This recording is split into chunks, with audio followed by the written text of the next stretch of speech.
Hello there. Hey everybody, this is Nick from the Phoenix Press, and today we've kind of got a special one. We're kind of continuing on the novelist train. We had a novelist last week, and we got a novelist this one. This one, I actually know the person, so please welcome to the show, Jocelin. Hello. Yeah, just turning the light on for better clarity. So, how you doing? Good. How are you? Pretty good. Yeah, so we were going to do the show at 6 p.m. EST, but you kind of got dragged into a meeting, so I kind of pushed it forward to make it kind of easier on everybody, you know. Yeah, thank you. So, kind of before I kind of have to tell about it, I just want to kind of tell people this amazingly brilliant woman I've been working with her on the edits for my novel for Lost Kingdom, and she's just an amazing person. I've been working with her. And she's got a novel of her own, and she's here to tell us about it. So please tell us about it. Okay. Well, it is a novel. It's called Monsters Unleashed, City of Flames. It looks like this. I'm really happy with the cover. It was published in March. The second one is going to be published within like the next 2 weeks. It's getting close. I'm excited. You're doing it, girl. Yes. It's about a group of teens that are brought together by nefarious forces to face an impossible decision, whether to save their own skins or to help save others. So yeah, I think it's really interesting. It's a urban fantasy, I guess. Oh, nice. Those are getting pretty popular these days. So, like, what was like your inspiration? What was kind of like the nugget of the idea that kind of blossomed into this novel? See, that's a question because I started writing this novel when I was a junior in high school, and that was a lot of years ago. Wow. Like most of my stories, it probably sprang up from a dream. I do remember I was mostly writing it on my phone during pep rallies in high school. So yeah. You're one of those like BlackBerry writers. Yeah, just they're typing away while everyone else was watching the basketball games. Yeah, go sports. Must, you know. I'm here for it. Not really. You're here physically, but not mentally. Mm-mm. Yeah. I mean, what kind of drew you to kind of like the subject matter and whatnot? Okay, so you know how they always say to write something that you would want to read?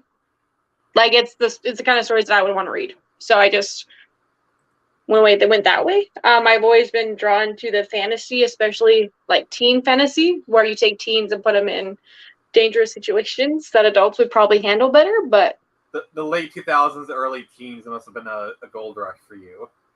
Yeah, read a lot of books. Yeah, you and a lot of other people. Oh, Yeah. Hey Deladia, how you doing? I'm just interviewing an editor friend of mine who might pop up on a Friday Night Frenzy. You know, we'll see. So how can you just kind of describe your writing routine for us? Like how do you kind of sit down? Like I know some people they have like this entire ritual and whatnot. You know. No, I do not have any sort of ritual. I just write when it comes. I used to work. This book mostly got finished during a night. I used to work at a hotel night shift, so I'd be there from 11 p.m. to 7 a.m. And that's usually when I do most of my writing. Otherwise, it's just filling out like little notebooks until I get to a computer screen where I can actually write it down. Yeah, I can relate for that. That's kind of how I started like writing Lost Kingdom. I just write in a notebook, then transcribe it, but it just got like too tedious. So I just started just doing it straight on the computer, like right around chapter 5 or so, which you know is chapter 5 is when it actually kind of picks up. So it's kind of funny. Well, see, my problem is I can sit down and try to write, but my ideas always and motivation always come when I'm not able to do that. Mm-hmm. So I have to find other ways to get it down, and then when I actually get to sit down and do it, I have no motivation for it. I mean, you know us writers. We always have like a notebook not too far from us. Yeah, I have a big old stack. Yeah, how many notebooks do you have currently that like have nothing in them? Like 15. I'm laughing at her, but like I'm terrible at this myself because like as you know, it's like we see pretty, this one has a hardback, this one's leather bound, like exactly. it's like we They're might pretty, need it. and We I never know. don't want to mess them up. Yeah, it's like the fancier the notebook, the less we want to write in it.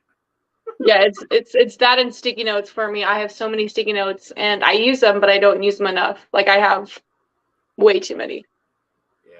Yeah. For me, I have like these kind of like semi-crappy notebooks that full of them where it's like just random stuff, keep holding on to them because I'm like, these are going to be valuable one day. Like I'm going to be a big time writer and these notebooks are going to be sold for tens of thousands of dollars. More than likely when I die, they're just going to be thrown out without a second thought.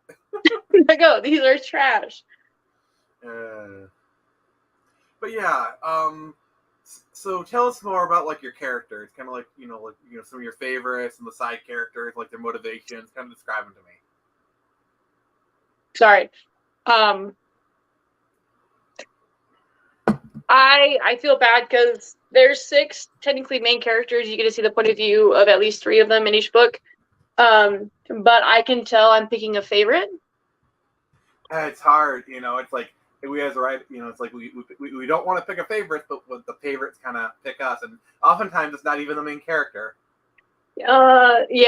That's an issue because the main character that I really like, that I've made, that like he's great. He just reminds me of myself. Like he's the one trying to take care of everything and take care of everybody. Mm-hmm.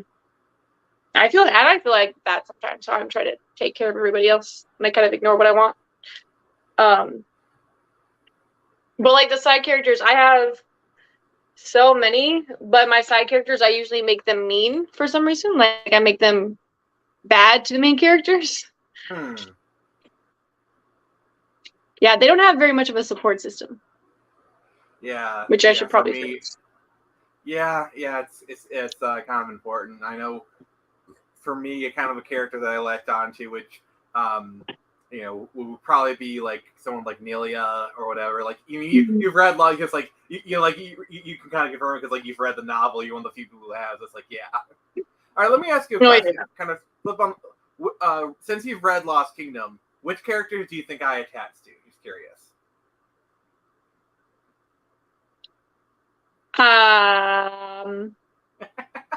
Okay, that was. I don't think I can tell based off your writing. Like, okay. Like in my mind, I want to say Nelia, but I don't know because I can't tell by the way you wrote it, which is probably good, so that they can't tell who your favorite character is. But for me, for me, it's I go by like what characters do I imagine, what character has great scenarios for. Like, I definitely know for me when it came to 200 Samurai, the breakout character is definitely Quell. She's like like the nurse character. I don't know if you've read 200 Samurai, but like he's definitely becoming the breakout character. He's the one who I've kind of talked about stuff with, and it's also like a character that seems to be latching onto. It's really really crazy and whatnot. Like you kind of had that kind of situation where people read the books and then they get like attached to like this one character for like no reason. Okay, can you say that again? Okay. What has been the response to your books? Let's just kind of cut down the answer to something simple. Okay. I mean, I was gonna say like yours. I was usually the one who got attached to the non-main characters, the random ones that aren't really all that important. That's who I attached to. Anyways, the thing is with my responses, like people who have read it, I've never gotten like detailed responses.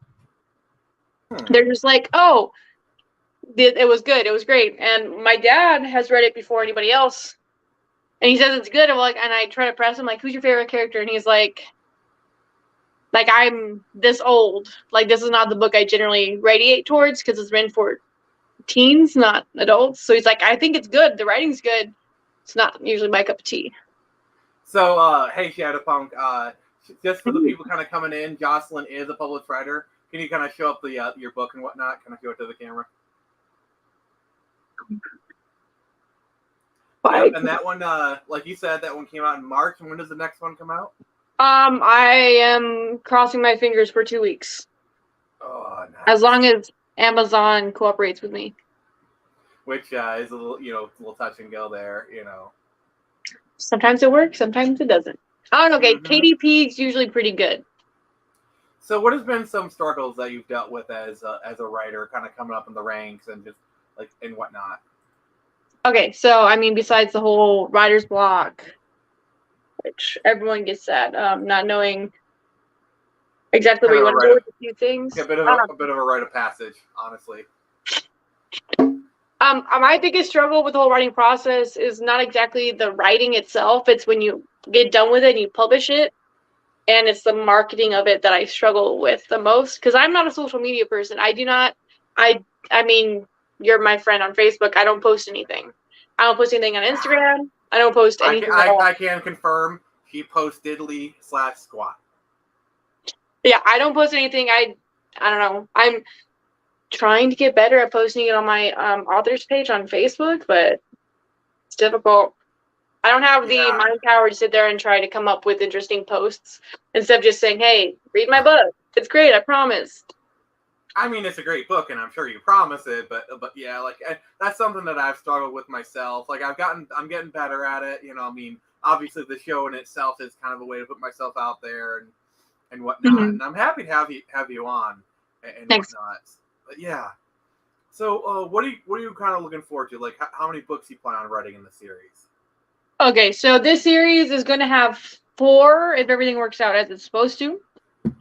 And actually, all the books are already written. Ooh. I just have to edit them and put them out. And the 3rd book is the one I struggled with the most. So we'll see how long it takes to get that one to a place, to, a publishing place. Yeah. Well, see, I didn't go through sorry, Shadowpunk. I didn't go through a publishing company. I just went through Amazon. So that's literally anyone can publish on Amazon. So you just put it there, and then you're in charge of everything. Yeah, think of it because Shadowpunk's another comic book buddy of mine. So the best kind of way that I would compare it is basically independent comic books. You're putting it out there yourself, and you're your own marketing team. It's really a very kind of one-to-one comparison. I see it. But even if you talk to some people who have gone through traditional publishing, they say that they don't really do much of the marketing. You're supposed to be in charge of that for some of them, and that's very strange to me. So, even if you do get traditional publicity, which is kind of the golden ticket nowadays, you still have to put it out there yourself. That is a crazy thought, honestly.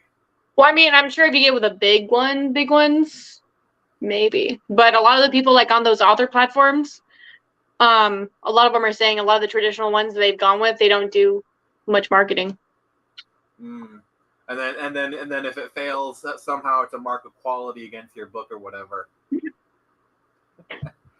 kind of sucks how that works, Yeah. So, what type of media do you like to consume, kind of when you're not, and does any of it kind of influence your work?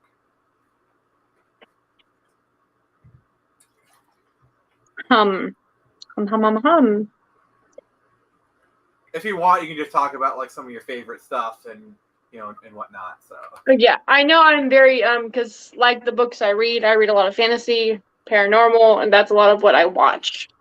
And I know that some of your favorite authors or whatever. Okay, so my favorite author of all time, though it might be nostalgia because I grew up reading I was in 6th grade when the character was in 6th grade, and I kind of grew up as he was growing up in the books. Rick Riordan, the Percy Jackson and the Lightning Thief. Percy Jackson the Lightning Thief. That's my favorite author, my favorite book series. Look like those Inkheart really messed with me. Have you read Inkheart? I haven't, no. Shadowpunk is asking what Monsters Unleashed is about. He's kind of being a bro here. Oh, thanks, man. Okay, yeah, so tell us more about your book. Tell us more about Monsters Unleashed. What is it about? You spill your guts.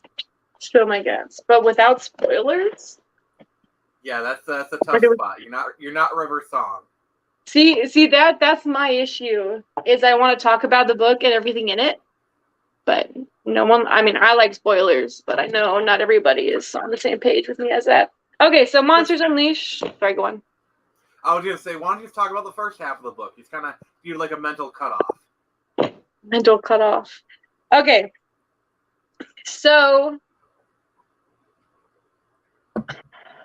I'm mentally preparing. Okay, it's okay. You're still awesome. Thank you.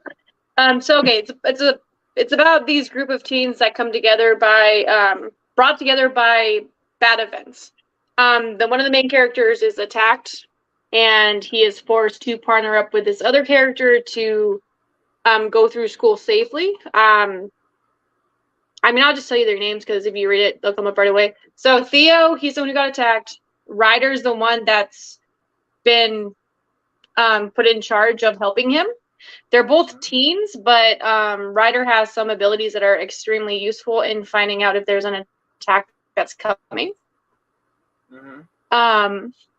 So it's basically them going through this academy for special teens with abilities like theirs.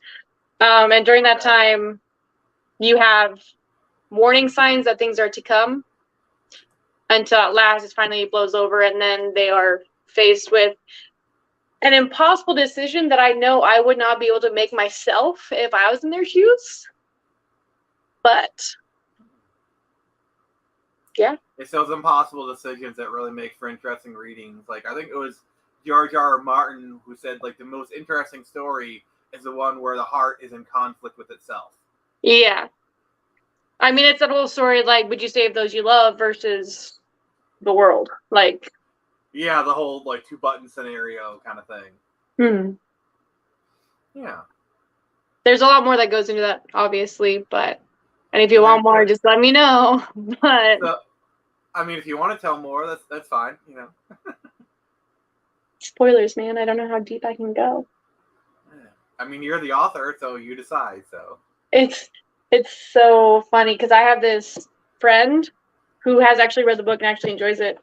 And she keeps trying to talk to me about it, about the next book that's coming. I'm like, ooh, I want to tell you about this part. And then she gets mad at me. She's like, no, don't spoil it. How dare you? Don't spoil it. No. Yeah, that's like the hard part about being friends with authors, and when you and also when like you like their books, when you're both a fan, like you're a friend first, and then you become a fan later. It's like, I want to talk to you about stuff, but like you keep, don't tell me this person dies. Yes, that is my issue. I don't have someone who doesn't want to read the next one that I can just blindly talk to say, hey, this is what I'm thinking. Yeah, that's what happens when you're such a good writer that everyone loves what you're doing. So. No. Thanks. Yeah. So yeah. So besides like Inkar and Percy Jackson, what other novels really have inspired you? Okay, there is this series. What is it called? Okay, there's this series called Night World. Okay. It's basically like they're like 3 short stories inside a big book. Mm-hmm. And it's this intertwined these intertwined stories about humans interacting with a supernatural world when they're not supposed to be. Most of them are romances, but there's a lot of story intermixed. It does play on the cliche about, soulmates, but it does it in an interesting way. A more interesting way than some books I've read. If that makes sense. Yeah, it does. Getting back to the characters, can you kind of tell me more about like Theo and Ryder? Like, describe them more. Describe their personalities. What's their favorite food? Just kind of give people more of a sense of what they're getting into. Okay, so Theo, he's a shifter, which means he just shifts into. He shifts into high gear. Yes. Okay, no, he's a shifter. I'm not going to tell you what he shifts into because that's actually a big part of the story. But he lives with his father, but his father is kind of neglectful for his own reasons. He doesn't spend a lot of time at home, so it's usually Theo and his uncle. And and they live in this community that is away from everybody else. So he's really secluded and by himself. So when he does get attacked, there's like no one for him to latch onto, except for Ryder, who comes in to help lead his way to the academy. So what's Ryder like? Ryder is that kid in school that doesn't want to be there. Okay, the thing is that Ryder was taken from his home and brought into work for Theo's dad. Who, I mean, he's, I don't want to say he's chill about him, but he doesn't care about him in a way that he won't be a jerk to him like everyone else, but he won't exactly go out of his way to be nice to him. He's kind of like Theo because he's secluded in the way that he's not with people like him. He's with other people that are part of Theo's, his name's Charles. Charles's organization. They're all adults. He's 15. He's just there because he has the ability to read minds. So he's just used to help with criminals and stuff like that. So, like, the whole feeling like outcast is kind of the thing that brings Theo and Ryder together? Yeah, that kind of what starts their friendship because they kind of had to have someone. Or they start feeling like they have to have someone. Okay, Theo's quick to latch on to Ryder. Ryder's slower to it. Because Theo is like, what are the words? What the golden retriever? Like he's just super into being friends with everybody. I just met you and I love you. Yes, he does. He does start off a little like a jerk, but that goes away a little bit, if I remember. Okay. Yeah, Theo's the one. He's really into movies, into games, into the media side of things. Ryder hasn't had a chance to figure out what he likes. That makes sense. He's not given a chance to explore things. You saying he's like been sheltered and whatnot most of his life? Yeah. So Ryder grew up in a place that's super separated from today's society. And then when he was brought out of that, he was put in a place where he's also separated from our society. So even when he had a chance to explore other things, he's not allowed to. Like an orphanage or something? Okay, no, like secluded like an entire island that is shut off from the rest of the world. Oh, wow. Yeah, he's very, very... Yeah. So, Shadowpunk is continuing to be a bro. Thank you for kind of helping move things along. He asked, any writing tips, and then how do you grab the imagination of readers fast? Like, these are kind of two separate questions, so let's kind of separate them. Let's tackle the imagination first, and then we'll move on to the writing tips. How do I grab the imagination of the readers fast?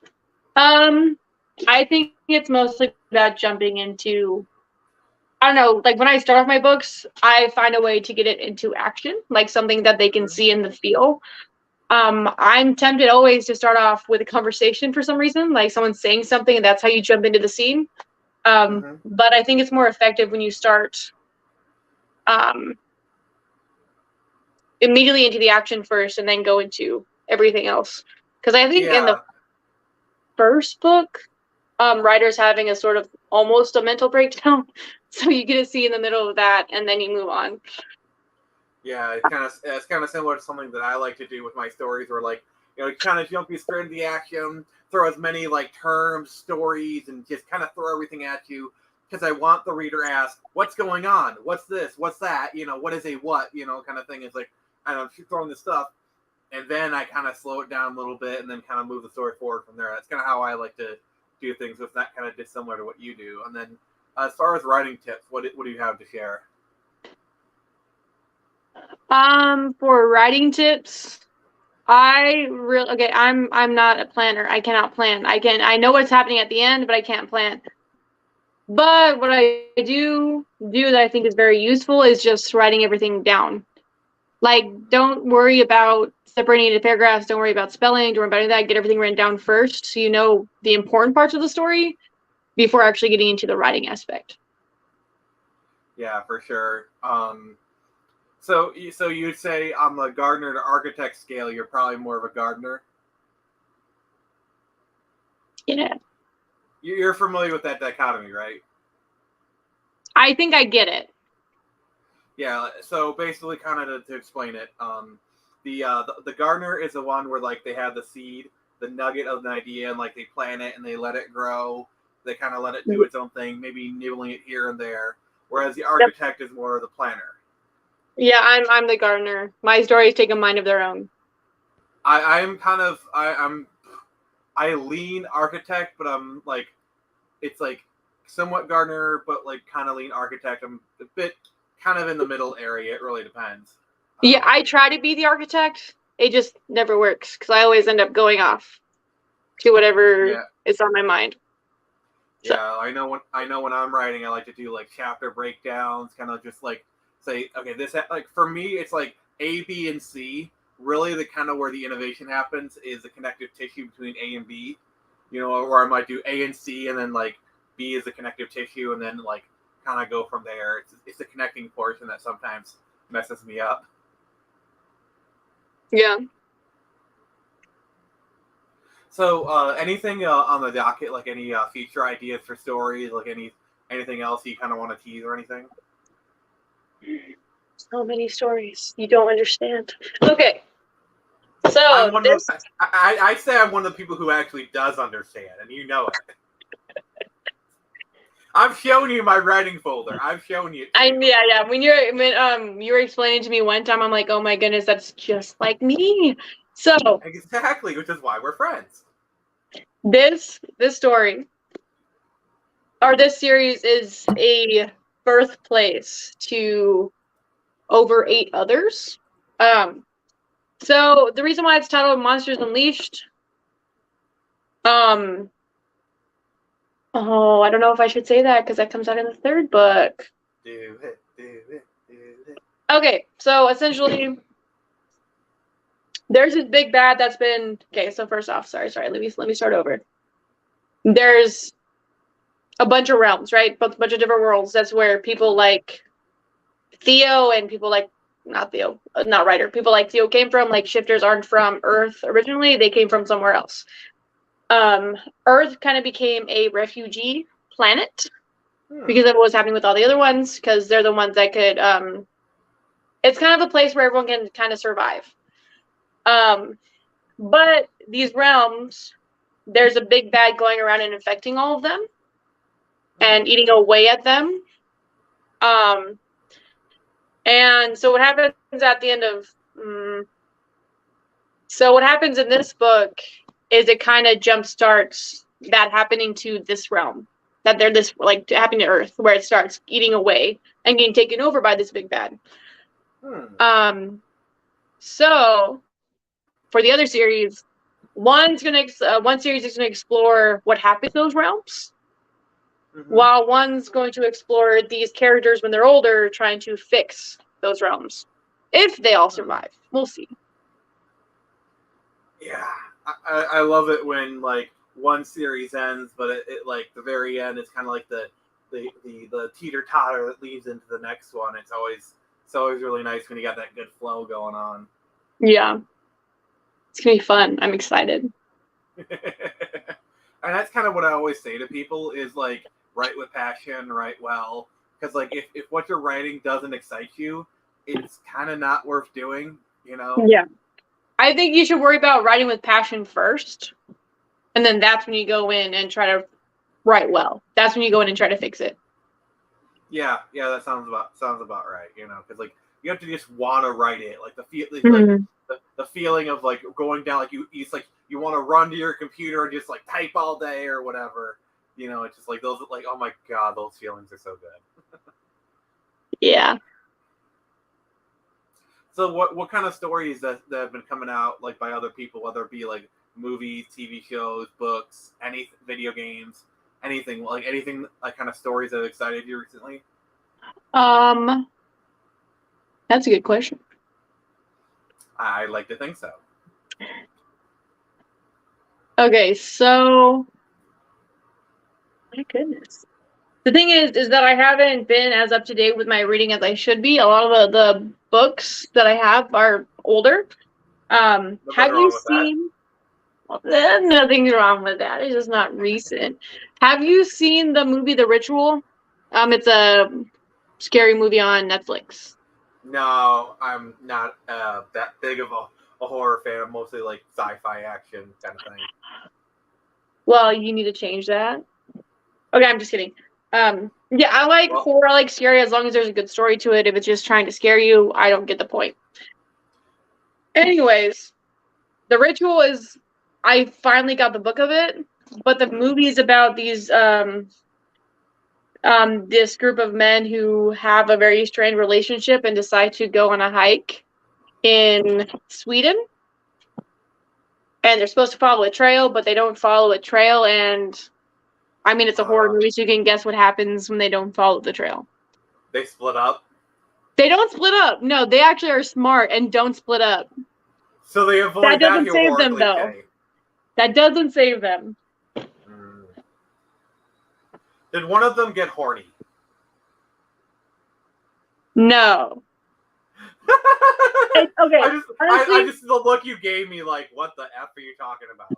No. I understand why you'd ask, because I mean that's like a scary movie stereotype. I feel like. Because have you seen A Cabin in the Woods? Yes. Yeah. The horror movie stereotypes that they go into. Yeah, I love that movie. I love it is. So much. It is the one where they are in a shack at the end. Yes, that's right. There's a giant. Well, there's only one giant thing. It's really weird. But they do end up in a shack in a little village. And they're tied up in a shack, and then it's a good one. If you don't like scary movies, I would watch this one. Yeah, honestly, it does actually sound kind of interesting. I actually might need to check it out. Honestly, like kind of break the stigma, I guess. It doesn't. I don't think it plays into very many horror movie stereotypes. Because they don't split up. They don't. I've always had a lot of respect for horror. I feel like that's where a lot of innovation kind of comes from, the horror genre, not just like technical but story. It's kind of one of the few genres left where you can really push the envelope, because like horror in it by itself is a genre about pushing things. Sometimes off the cliffs. And so I feel like horror is kind of insulated from the mediocrity of a lot of other genres, because like it by its very nature it's about pushing boundaries. Yeah, that one. Yeah, it's pretty good. Anything else? Like anything like book, video game wise or whatever? Video game wise, I'm playing. What was I playing? Oh, I'm playing Kingdom Hearts. The first one. Nice. I haven't gotten into it that far though, because I couldn't find a fish. But the story behind it though is super cool. Huh.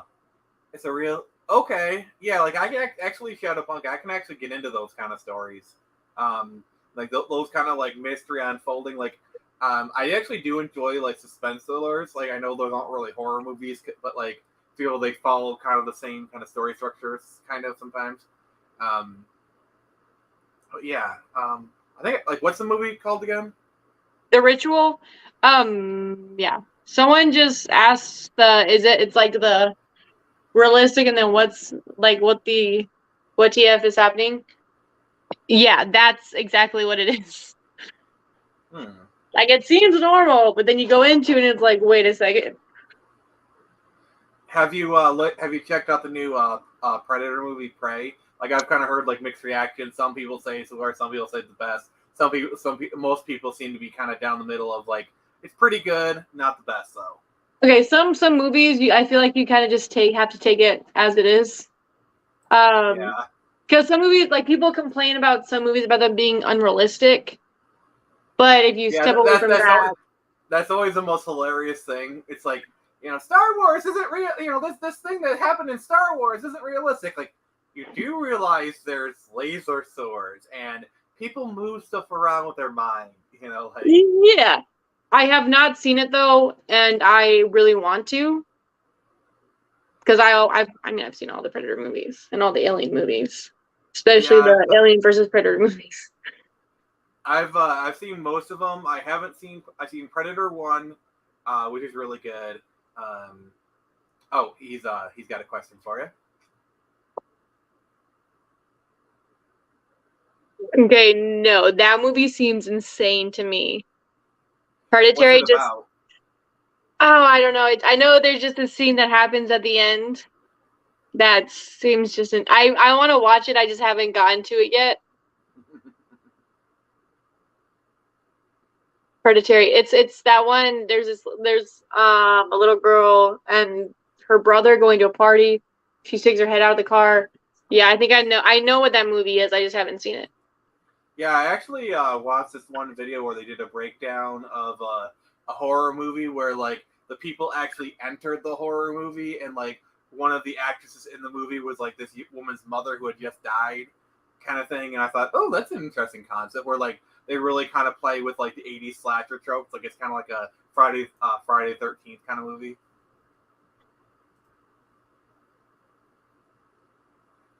Yeah, he's kind of like talking about it right Oh, I did not know that was in there. That's awesome. I'm watching it. there. Oh, you had me at cult. Okay, yeah, because I thought it was just one of those that's more, I don't know, it just has to do with family issues, not an evil cult just popping in there. Now, okay, that is super cool. Yeah, I'm watching it. I know what I'm doing tomorrow. Gonna be booting up them streaming services. Yeah, like I do enjoy some stuff. Like I'm not like it's what's really kind of sucks is like almost all the people I talk with kind of in my circles are like huge horror fans, and I respect horror. It's not that I'm saying like horror is bad. It's just like that's what all they talk about. I can't really participate because like I'm not the biggest horror fan. So it's just kind of like a thing where it's like it's kind of like I want to talk about it, but like it's just You should get into it. There's a lot of yeah. good. I respect it though. I respect horror. Like I respect the genre, and it's a very quality like genre. It's just Okay, yeah, but have you seen like the Friday the 13th, Nightmare on Elm Street movies? I've seen a few of them. Like I think I saw Halloween 2, which is a Halloween 1. Like some of the slashers. I'm not counting Halloween, okay? Because those movies actually scared me as a kid. But that's mostly because we watched it. My brother snuck over to my grandma's house and turned on all the lights when she wasn't there, and we lived right across from her. And then he was like, "Well, how are those lights come on if Michael isn't over there?" And then there's a knock in our garage door. Oh, it terrified me as a kid. It was a bad day. Yeah. See, my thing is, I'm really not a fan of jump scares. Like those they freak me the frick out, and like it's kind of hard to enjoy it when like it's even when it's like I'm the kind of person where as a kid some of the scares in Jurassic Park scared me. I feel that. Because like there's actually quite a few jump scares in Jurassic Park where like they'll like jump out at you. Like Yeah. I remember Lost World I actually saw in theaters, and like there's kind of like that scene where towards the end where like they're trying to go over, like the raptor kind of pops out under it. The scene that got me is in the first one when the arms on her shoulder. It's like, go here, and turns around, the body's just gone. That got me. I was like, whoa. Those movies are great, though. Oh yeah, I love Jurassic Park 1 and 2 are good. Honestly, I thought Jurassic World was fine. Like that ending scene. Oh my god, where they brought back the original T-Rex to fight the I-Rex, and like hey, look. Like that. That scene alone makes the movie. Okay, I love the fact that they kept that T-Rex alive and thriving throughout that series. She's an old T-Rex, and she still held her own. She's still going. I respect that. That's the only reason why I kept watching the Lost World movies, because I feel like, I don't know, I wanted to be more about like the dinosaurs themselves. Yeah, like that's kind of the problem with Jurassic World, where it's like the human stuff is kind of but once it gets deep into the monster stuff, it's actually like that the pterodactyl attack. Yeah. My favorite moment is they actually had Jimmy Buffett as a cameo, and he's like running from Margaritaville, and he's like holding 2 margaritas. I just thought that was so great, and I just thought that was such a great use of Jimmy Buffett as a cameo, because like they had a Margaritaville because like it's a tourist attraction, so of course there'd be a Margaritaville there. That Well, you know, of like course. okay. I just love, you know. My favorite scene, I think it's from the second one because it's when the volcanoes are all going. And you have where they made it on the boat, and you have the Brontosaurus in all the red, and they're slowly falling down. That was the most heartfelt scene I could imagine in a dinosaur series. But I'm far more attached to animals than I've ever been to like characters. As a writer, have you ever been blown away by a movie storyline?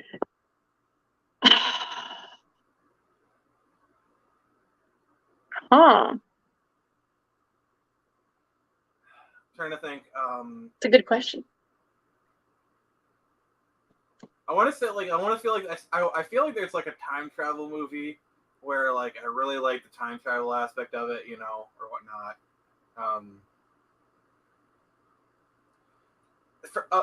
It's not for. I'm kind of filling the gap while you think. By the way, Thanks. so this is not really. It's a music video. It's a music video for "Someday" by Nickelback, and what I really like about it is it's a music video where you have to watch it like 3 or 4 times to like fully understand what's going on, because there's like it has one of those like M. Night Shyamalan endings kind of thing. Where like, so you know, and like the more you watch it, the more you notice, hey, details, and it's just I love those kind of movies where it's like the more you watch it, you know, the more the story kind of expands, you know. And that's why I like rereading stuff, because you catch details you didn't before. Okay, look, I don't in my mind. Okay, I get attached to movies for stupid reasons. Okay, so in my mind, I can't think of a whole storyline, like movie storyline, that attached to me, but this one is the one that attached to me just because of the acting, like the writing and what was happening during it. And I don't know why. My mind just was like centered in on it. But in Guardians of the Galaxy 2, Yondu, the blue guy, yeah. when he saves Star-Lord and they're having that whole conversation. Yep. And then at the end, when everyone's like, hey, that, I don't know why that blew me away, or why that attached itself to me. He may have been your father, but he wasn't your daddy. That line, that whole conversation just was like, whoa. Michael Rourke, the way he delivers it is just, you know, it's like, it's just so tragic too, because like Yondu and Star-Lord finally had that moment of true connection. Yeah. Where like they finally understand each other. Because Yondu saved him from his dad. That's the best line. That is the best line. Yeah. I'm Mary Poppins, y'all. That whole, then the way Chris Pratt, or the way that character responded to it, that whole thing. Yeah, messed me up. Tragic because like they finally experienced the true connection of father and son, and then he immediately has to tell him goodbye. Yeah, I look, I get, as a writer, those are great scenes that get people attached. But at the same time, as a reader or a watcher, I hate those, because I'm like, I want them to have that connection. I want them to be able to do that. And I always hated movies that did stuff like that. And then when I like started actually writing, I'm like, oh no, I'm doing stuff like that. It's a problem. Because the problem is storytelling is driven by conflict. And having a stable, healthy relationship with another character is not the story. Storytelling. See? That's the thing with my books, like the relationships are on the backboard, like they're not the important part of it. So I feel like most of my actual relationships are pretty steady until someone you know. Yeah, see, that's really the only way to write a healthy relationship, is to have the story not be about that relationship, but to have those characters reacting to the story. Like that's really the only way you can do it, is kind of like what you see in A Quiet Place, where it's like, you know, the relationship is solid. It's just the story around it is the conflict. That's messing with it. Yeah, that's usually how my stories go. The actual like relationships happen in the back while everything else is pulled to the front. Because I don't like the drama that way. I like other drama. It's like, I mean, me as a writer, like I like bringing two characters together, I just don't like tearing them apart. Yeah, that's my problem. I don't want to write about, like, I worked so hard to bring them together. Why am I just going to tear them apart? What's the point? It's like, and it's like, I mean, there's one of two ways you can do it. You can either have them break up for a stupid reason, or you could kill the character and it's be cheap. I mean, that's fridging. That is literally the definition of fridging. Yeah, it's like that whole argument, like people like it's a cliche that people break up over just like the lack of communication. Like if you would just talk to them, you would know it was a misunderstanding. Have they been in a modern relationship? That's a good point. It's but like, as a reader, you don't think about stuff like that. You know what's going on, but the characters are in a different place. So Shadowpunk kind of raises an interesting point, and I actually do agree with him. He says that you need to make a 15-second book pitch for your book to kind of grab people's heartstrings instantly. So, do you think you can come up with one on the spot, or is it something you kind of need to think about? See, that's something I've been struggling with. Well, okay, because what I've been told is you need to come up with one sentence and one sentence only to get people interested in your book. Well, there's different kind of variations of pitches. There's like log line where it's like the one sentence as short as possible. There's like the elevator pitch, which is like 15 to 20 seconds, and then going on from there. So it's like you need to kind of do both. Like I actually do agree with like what Shadowpunk is saying here. Yeah, I also agree. And again, that's the whole not marketing, but like the selling aspect that I'm not the strongest with. And the thing is, it's fine because like you'll get better at it. You'll learn. Yeah. It's ignorance is fine because ignorance can be cured. Stupidity cannot. Stupidity. If you're stupid, you just become a politician. Yeah. I'm working on the ignorance. Okay, I'm working. And that's good. That's what you should be doing. I mean, I'm not some marketing savant myself either. I mean, Shadowpunk, that guy's got it down to a science. Like seriously. You should see his comic, and that guy does like awesome 3D models. Shadowpunk's actually a really good guy, so he's doing a lot better than I am, and honestly, I don't know. I feel like when you talk about your stuff, though, it just flows out super easy. And me, I'm like trying to choose the right words because I'm not the best at coming up with stuff on the spot. Like I need a second to sit there and think about it. I mean, fair enough. I do have a decent like stream of consciousness, which does kind of help me a little bit. And also, like, I've been doing these streams a lot, so, like, it's like, it's really not, honestly, between us, I really don't see it as a matter of ability, more as, like, a gap in experience. Yeah. Like, if you had my experience, you'd be at my level, if not more. So, I don't really think it's anything inherently you're doing wrong. It's just, learning. I have to get used to it.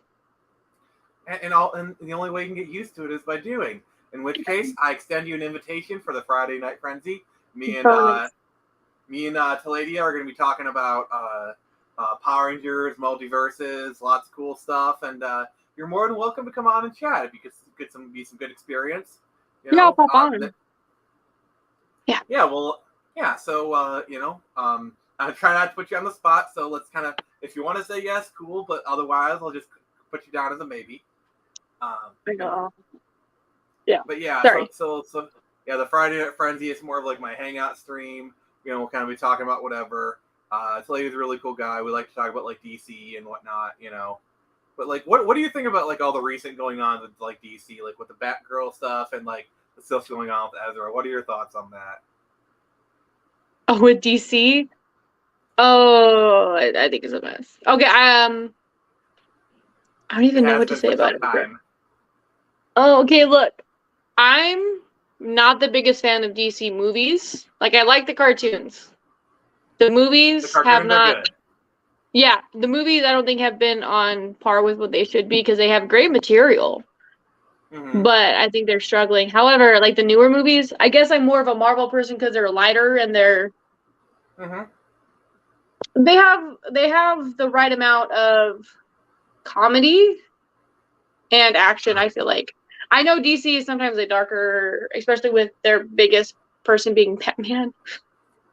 But I feel like is dropping some facts. He's dropping the facts. I'm a big See, Bruce Timm fan myself, so. I don't know who that is, but I'm glad. Yeah. See, the thing Okay, is though. so Bruce Timm, you know, like the DCAU of like the 90s and 2000s, like Batman the Animated Series, Superman, Justice League, and whatnot. Bruce Timm was kind of behind all those shows. Oh, nice. I'm already a fan. Yeah, See, like I personally enjoy like Man of Steel, BVS. Like I like those movies. I realize they're not for everyone, but like I like them. And a lot of the Marvel stuff I thought was good. Recent Marvel is kind of, I feel like they've been leaning too much into the comedy. well, So yeah. really... See, the thing is I liked Man of Steel. The Batman movies were just. I mean, I like them, but I wasn't like with the, like how as I am with the Marvel movies. Like I'm not gonna go out of my way to watch them. However, like the more recent ones, like I liked Aquaman. Oh, Aquaman's really good, except for the actress who plays Mira. But yeah, we're not gonna mention that person. She's a POS. Yeah, she's erased from my mind. So Amelia Clark already plays her in my mind. Yes. Okay, we're on the same wavelength with that. Like I'm waiting for that announcement. They already have chemistry. Okay, I haven't seen Game of Thrones, but I've seen the scenes of them together, and even them just hanging out together. I think they would be great, and no one would even care if Mara was replaced with. Okay, I'm gonna tell you my idea for the reveal. Okay, so like it's rumored that like Mira's gonna be having a child in the movie. So it's just rumor. It's not really spoilers. It's just pretend it's a rumor. So here's how I play the scene. Aquaman gets the news.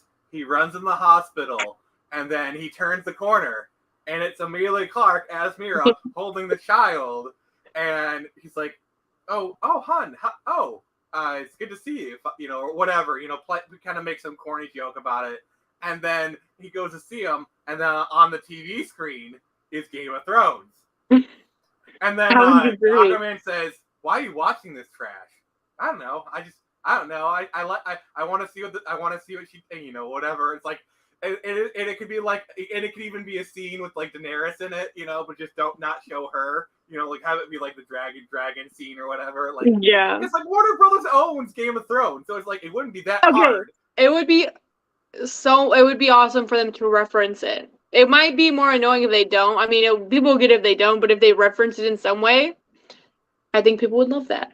From a legal standpoint, there is very little red tape for them to put in a Game of Thrones. Yeah, if they already own it, then do it. I mean, you could just be like this, like it would just because like they're both from Game of Thrones, just be such a, and honestly, like that joke would be so on the nose, but it would just be so hilarious. I don't think anyone would care if it's on the nose. Because it would be an Aquaman movie, so I feel like tone-wise, it would be fine. Yeah, because I feel like Aquaman was more comedic than some of their other ones. Like it could be anything, like any scene, from Game of Thrones. It didn't have to be like a Daenerys scene because there's tons of them they could choose from. People would know. I just want Khal Drogo to say to Daenerys Targaryen, "Why are you watching this crap?" I just want that to happen so bad. Oh, but I'm so excited though for Black Adam. That's really good. Like I like. It's Black Adam. Justice Society. Pierce Brosnan is perfect casting as Dr. Fate. Isn't he? Like that's gonna be great. And I love The so Rock. I'm excited for this new section of DC though, because I feel like the movies are slowly getting more likable to me, at least. Did you watch Shazam? Yes, I enjoyed Shazam. I don't know if I should have. Did you see the trailer for Fury of the Gods? Yeah, I think so. They made the best joke. So Helen Mirren is the villain of that, and there's a scene where he's talking to Helen Mirren's character, and he references Fast and Furious. Have you seen that scene? Someone was comparing it to Helen Mirren was in Fast and Furious. She's the mother of the Shaw brothers. Oh, so I had no idea. That's what makes that joke so great, is because she was the mother of the Shaws, Deckard Shaw and whatnot. So she's kind of like a recurring character in the later movies. So that's the best part. See, I've only watched. I don't think I've seen a Fast and Furious movie. Except for like the very last one. All right, show's over. You're done. Look, I might have watched the first one a long, long time ago. Okay, but see, when someone comes up to me and throws something in my face, like watch this, watch this, watch this, watch this, watch this, or read this, read this, read this, read this, I just refuse to because Yeah, I've heard that kind of same attitude from a lot of people regarding a lot of stuff. I think it's kind of like, you can't make me. So I'm not gonna, like, even though this is probably an amazing book that I'm gonna enjoy, I'm not gonna read it just out of pure spite because you're telling me to do something and you can't tell me what to do. So I'm gonna not read it out of pure stubborn spite. I did not read the Maze Runner series, even though it would have fit my liking, because I had a friend who was constantly telling me, read this. And I told him, like, I'm not reading it out of spite now. I'm not reading it just because you told me to read it. It's just... If there's ever a book that I don't want you to read, I know I can pull the reverse psychology on you. Yes. I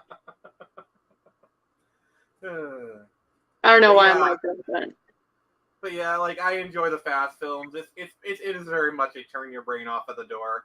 Like, okay, basically, yes. when you go to theaters, there's kind of a cue where it's like you take your brain out, you put it in this tray, and they give it back to you once you're done. Okay, that's how. Have you seen the Hobbs and Shaw movie? I love that movie. It's unrealistic, but it's like that thing. You just have to take it as it is. It's a Fast and Furious movies who are known for being unrealistic. Yeah, but it's an enjoyable film. Like, if you just take it for what it is. The last, like, it is like the way it ends is like so the way you wouldn't think it would end. It ends as a Maori battle on a Samoan island. Like, that is how, like, the final battle. It's just like, and like the whole movie's been like cyberpunk, technological, near future, virus kind of stuff, and it ends like that. It's just like, oh, this is like, it's a perfect encapsulation of Fast and Furious style, and I love it. It's insane. Doesn't always make sense. Like basically the Rock holding the helicopter and the chain, like, that doesn't make sense. I don't think he can do that. However, did I question it? No. I just also, it has my favorite line, one of my favorite movie lines. I'm Black Superman. That Idris. I love that line. It's so stupid. It's so simple, but just like, he's just like, I'm Black Superman. It's just, again, you have to take it for what it is. If you keep looking at all the illogical whatever that's happening, you're not going to enjoy it. But if you just enjoy it, stuff like that's going to be fun to do. Exactly. Love that movie. And it's like, if the worst thing a movie can be is like unmemorable.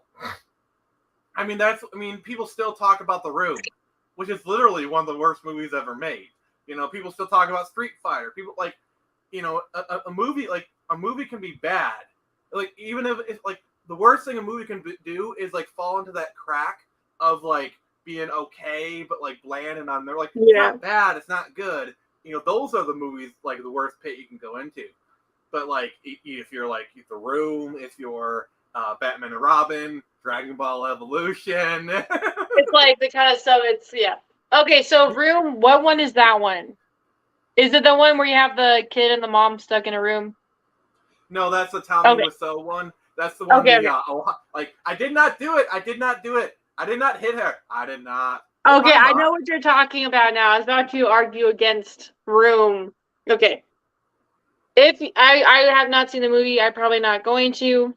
However, there's this book called Room. It's written in the point of view of a 5-year-old who has not had any schooling. And the author actually sounds like a underdeveloped, like, 5-year-old. Like, he personifies everything. It is amazing. I would read it. I had to read it for college, and it blew my mind away. Yeah. We're talking about, like, books we read in school. Like, some of the books that stuck with me, Where the Red Fern Grows. Where the Red Fern Grows. Sure you're familiar with that book. Heard of it, never read it. You Will Cry. Are you a dog person? Yes, I'm not reading it. Yes. If a dog dies, I'm not reading it. If a pet dies, I'm not doing it. It's about a boy in the Ozarks. I have to, Okay, I have to quote this. For you, the day bison came to your village was one of great significance. But for me, it's Tuesday. Rest in peace, Raul Julian, you beautiful bastard. Like, seriously, my God. Oh my God. Like, Street Fighter is like one of those movies where I will defend that because, like, it was like it's like, you know how like you, like for me it's like how you watch a movie. Like, if you watch Street Fighter as an action movie, it's kind of, a little but if you watch it as an action comedy that's like kind of lightly poking fun at all the tropes, it is literally the best movie ever made. Have you seen Kung Pao? I am Betty. The scene where like the cow's squirting the milk and he like dodges it Matrix style, like you can tell that movie was made in 2000. Isn't Betty a woman's name? Yeah, that. Sorry, you just remind me of that because that's making fun of like the kung fu movies. Game over.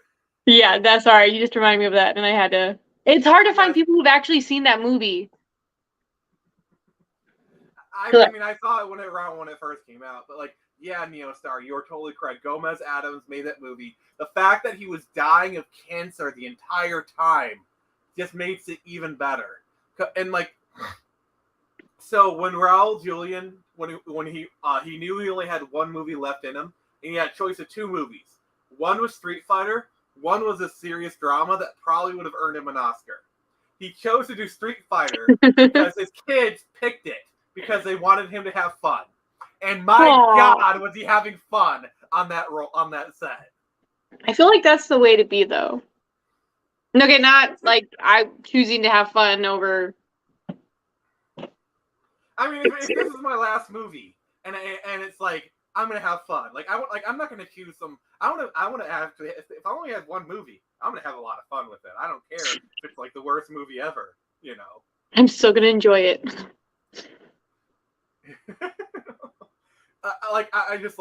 I can endlessly quote Street Fighter. Have you lost your mind? No, I think you've lost your balls. It's like I'm trying to do like the Frenchman doing an American accent kind of thing. We are gonna kick M. Bison so hard. We're gonna kick M. Bison so hard up the ass that the next M. Bison is going to feel it. And just like the whole like Zangief, like, you guys got paid. It's just Street Fighter. It just feels like a Mel Brooks style like satire comedy. If you kind of look at it with that lens, it is literally one of the most funny. Like, sorry, I can talk about how much I love that movie because it's so hilarious. See, those are the good movies, though. If you take them for what they are. Yeah. and you know what's better? Raul Julian probably is a pretty decent singer. So imagine if they had a musical number and Raul Julian singing, it probably would have been pretty good.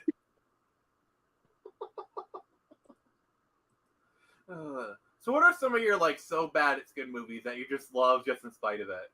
Okay, there's Kung Pao. There's the first Mortal Kombat movie. The first Mortal Kombat, I actually unironically like. I feel like look, I really like that movie. Okay, I understand that it is not up to par with some movies, but yeah, I really like that movie. Have you seen the second one? I haven't seen it, but like I've seen some of the scenes. Like, don't watch it. You should die. I remember watching a YouTube video where the title was "The Worst Line Reading in History," and it was just that clip. Just don't watch. That's gonna ruin the first one for you. Since we're on the Mortal Kombat train, what do you think of the most recent movie? It wasn't bad. I guess I liked it. Yeah, I'm more attached to the original one. So it's like I want. Yeah, Super Mario Brothers movie. It's one of those things where it's like I kind of ironically like it. Like it's just kind of like a like. There's a Super Mario's movie. Yeah, you didn't know that like it came out in like the '93. John Leguizamo. Okay, maybe I remember seeing Mario and Luigi as like. Yeah, I don't think I watched it. I think I seen a scene of it. I watched it as a kid. And then my dad was like, "Nope." Yeah, I actually had like a really star-studded cast. John Leguizamo was Luigi. Bob Hoskins was Mario. Um, Anthony Hopper was Koopa. Samantha Mathis was Princess Daisy. It was crazy. Yeah, I just remember seeing the brothers, and then nothing else. I'm just gonna say this for the audience. They're gonna know exactly. Trust the fungus. It's a line from the movie. Anyone who's seen the movie will know what I'm talking about. Yeah, I'm not surprised. Mushrooms. Yeah, I wouldn't be surprised if people were on shrooms when they wrote that movie, but still. Yeah, it's kind of crazy that like they tried to make a bunch of game adaptations in the 90s. They did a few in the 2000s. Some of them were okay. But like we're only now starting to get the good ones. Like I love Sonic. I think Sonic was great. Yeah, the Mario cartoons I remember were pretty good. Like you remember the Mario Brothers Super Show where they had like the live action segments in between and whatnot. Yeah, I've never seen the cartoon. I didn't even know there was a cartoon. Oh, I think there's actually a segment of the Super Mario Brothers Super Show where the guy who voiced Inspector Gadget in the cartoons, because he was the guy from Get Smart, he actually came on the show dressed as Inspector Gadget. I will have to look into it. Inspector Gadget. Oh, yeah, I loved Inspector Gadget. What did you think of the Matthew Broderick movie? Of Inspector Gadget? Yeah. Okay, look. That's what I'm talking about. I didn't see the cartoon, but that's what I watched is the show, or is the movie. Oh. I loved it a lot. That was my jam when I was younger. I probably seen that movie 50 times when I was young. I watched it as a kid, but I really feel like if I watched it today, I would absolutely hate Inspector Gadget. Just like, because like knowing what I remember of the movie, like now must you do to obtain the balls? It's just like that scene is so on the nose, like flying the kid's radar. Like that is like the perfect encapsulation of a scene where it's like kids don't know it, but the adults perfectly get it. Because like it's like just right above the heads of the kids. We're like, Yeah, I think he's a monster. If I rewatched it, it would just be nostalgia. That's like, oh, this is awesome. It's like me rewatching like Scooby-Doo. Okay, no, Scooby-Doo's good. I love Scooby-Doo. I think most of my joys. First Scooby-Doo live action, yes, that movie's indeed good. You didn't like the second one? Isn't the second one where they go to the island? The first one is the one where they go to the island.